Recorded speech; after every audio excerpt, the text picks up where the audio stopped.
देश की सर्वोच्च अदालत ने जाने माने वकील प्रशांत भूषण को कोर्ट की अवमानना का दोषी माना है। प्रशांत भूषण के 2 ट्वीट पर स्वतः संज्ञान लेते हुए सुप्रीम कोर्ट ने आज फैसला सुनाते हुए वरिष्ठ वकील प्रशांत भूषण को कोर्ट की अवमानना का दोषी करार दिया।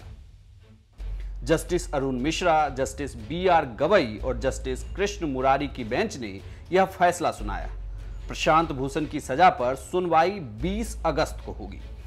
इस मामले में 5 अगस्त को सुप्रीम कोर्ट ने फैसला सुरक्षित रखा था। इस मामले की सुनवाई के दौरान प्रशांत भूषण ने कहा था कि ट्वीट भले ही अप्रिय लगे लेकिन अवमानना नहीं है। क्या है मामला?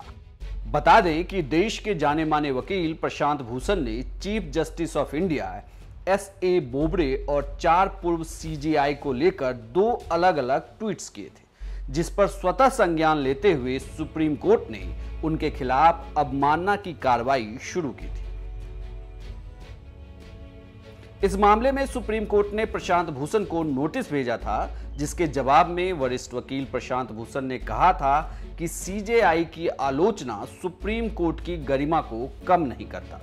बाइक पर सवार CJI के बारे में ट्वीट कोर्ट में सामान्य सुनवाई ना होने को लेकर उनकी पीड़ा को दर्शाता है।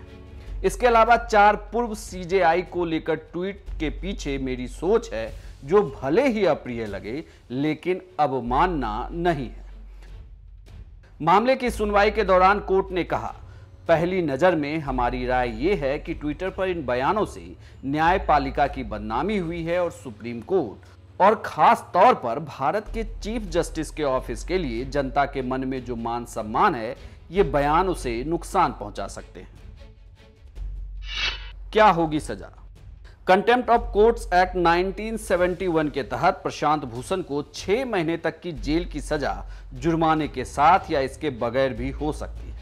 इसी कानून में यह भी प्रावधान है कि अभियुक्त के माफी मांगने पर अदालत चाहे तो उसे माफ भी कर सकती है। गौरतलब है कि इसके अलावा प्रशांत भूषण के खिलाफ कोर्ट की अवमानना का एक और मामला पेंडिंग है। साल 2009 में प्रशांत भूषण ने तहलका मैगजीन को दिए इंटरव्यू में आरोप लगाया था कि भारत के पिछले 16 मुख्य न्यायाधीशों में आधे भ्रष्ट थे।